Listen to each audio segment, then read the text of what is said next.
All right, everybody, besides the patinas and the Survivor trucks, the other thing that does draw me is lifted beauties like this behind me. I love it when I can't see it and I'm so short. And anyway, I'm here with Mark. Mark, how are you today? Pretty good, how are you? I'm good.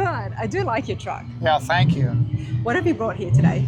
So this is a 1979 one-ton four-wheel drive Chevy. I originally bought it from an old farm. I gave $700 for it. I brought it home. Had rusted out floorboards. You could throw your beer cans through the floorboards. And then I went digging around in the truck when I got it home and found the original bill of sale. Wow. The original build sheet. And I was going to kill the truck for parts. And then once I found that stuff, I couldn't kill it.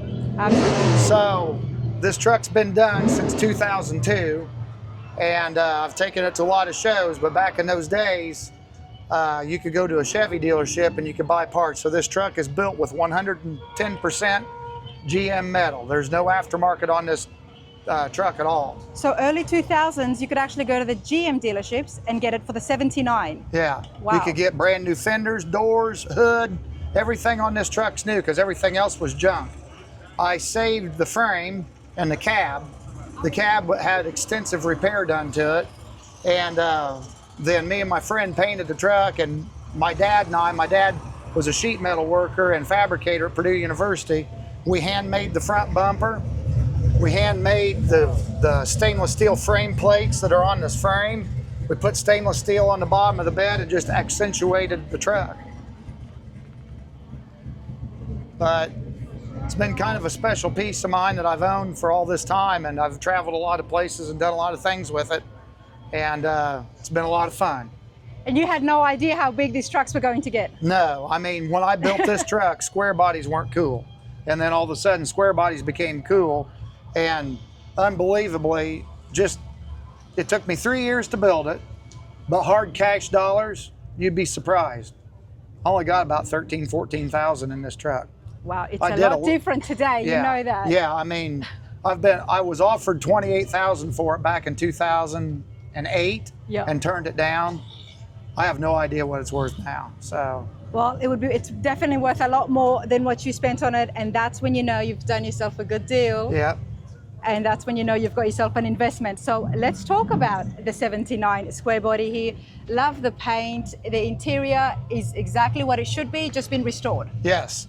Now I did put an odometer instrument cluster in it, other than that, because this wasn't equipped with gauges originally from the factory. So it was just a farm truck. So what did they have instead? So it had a speedometer and it had a fuel gauge, and then it had what I call just idiot lights. Just had an oil light, a temp light, and a generator light. Right. And from there, that's why I decided to put the odometer instrument cluster in it. It was originally Scottsdale trim truck, but it was on the low end of Scottsdale trim. So I found all brand. So what does that mean, sorry? So you have custom deluxes, Scottsdales, and Silverados back in the day. Your Scottsdale was your medium trim. So it had a few things on it. It had a body stripe on it that was Scottsdale. It had very few things that made it Scottsdale. It was closer to the bottom end than the middle of the road. Mm-hmm. So I left it as a Scottsdale, but I put the upgraded, like the Silverado door panels and stuff on it, but it's all factory GM. Everything is factory GM except for the instrument cluster. But even the dash bezel that houses those gauges is factory GM. I mean, they had such a big place for not many gauges by the look of what you're telling me. Right. This looks so much more better, doesn't it? Yes, yes. And then, of course, it basically didn't have a stereo system in it, so I upgraded the stereo system. It's got old school Rockford Fosgate behind the seat. This is so 2000s, everybody. I can relate. This is pretty cool. Yeah, it's got a BD 1100 Rockford Fosgate amp. These speakers and amps, they don't even make them these days anymore. So, like I said, it was a 2000s build, you know, and but it still seems to remain cool to this day, you know. It just kind of holds its place in time. Mark, it just keeps getting cooler and cooler. I mean, for you to do this in 2002 and not know where these square bodies are gonna go, right. And especially these days, from last year, the year before to now, the lifted trucks are absolutely huge. When did you do the lift? Was that also in the 2000s? That was all done. So I started on it in 1999, It took me 3 years of winters to build it. I worked off and on throughout the winter. And in 2002, it went to its first show. And see, if you look up on the bottom of the bed, see, I've even got polished stainless steel clear up on the bottom. Oh yeah. So it's detailed from stem to stern, but it's basically full-blown show. But I do drive the truck. We trailered it down here to Nashville. We're about 6 hours away, but at home, I get it out and I drive it. I mean, the 4,400 miles that it has on the speedometer has all been driven on the street. Is it easy to maintain the stainless steel in the frame? When I was younger, it was. To stand on your head underneath the truck these days is a lot harder for me. But there is maintenance in cleaning it to give it that mirror look. I used to clean it every time I drove it. Now I'll clean it maybe once a month, but it's cleanable. I mean, it just takes some time, and I've been very particular over the years to try to keep something in this kind of shape, but it's hard. Well, you've done a great job, and I love the fact that here at Runners Radar, we always love the stories and connection behind it. Your dad's had his hands in this. Yes. Truck's not going anywhere. Oh, no. And it's just going to keep getting better and better as the trend moves on. This is one of 6 square bodies that I own that are fixed up. So okay, you are a Squarebody fan. Oh, yeah. You're not one of the newbies. Yeah, no. You're old money. My very first truck was a 1986 Chevy. Yep. And I got it when I was 14 and a half years old. That same truck is still sitting in my garage at home. I've owned that truck for getting close to 40 years. And it's getting ready to get tore apart and redone.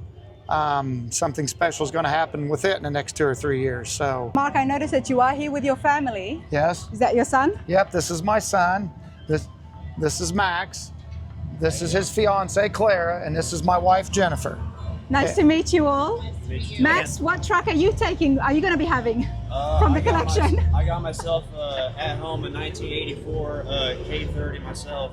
He and I took 2 years pretty much almost doing what we were doing to this one, except that one's obviously better.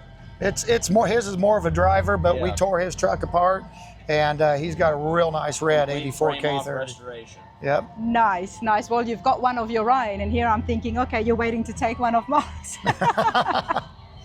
So. No, but I absolutely love that, and I love there's so much value behind it, sentimental and monetary as well now. Right. Good for you. Have you been coming to the C10 Nationals for a while? I've come. This is my second year coming. We used to go to the four-wheel drive and off-road jamboree. Those shows kind of dropped off a little bit, so we kind of started searching for new places and new venues just to meet new people, see new trucks, just see something different. And this show caught our eye last year, and we came down to this, and I'm 110% sold. I love this show. It's great, and it's even so much bigger than last year. Oh, it has grown. It makes it even that much better, Absolutely. Just to watch people come by and look at your truck and look at what else other people's built out here. And me being a builder, I understand what it takes. And when you see these rides around here, regardless of whether the owner built them or whoever built them, there's a lot of time and money spent and hours and labor to do these things. It's a fabulous show. Yes. Ken and Chris put on an awesome show, and it's just grown. This is the 7th year, I believe, 7th or 8th year, and it just keeps getting bigger and better. So many beautiful Chevys. I'm going to continue along. Thank you so much for your time. All right. Thank you very much.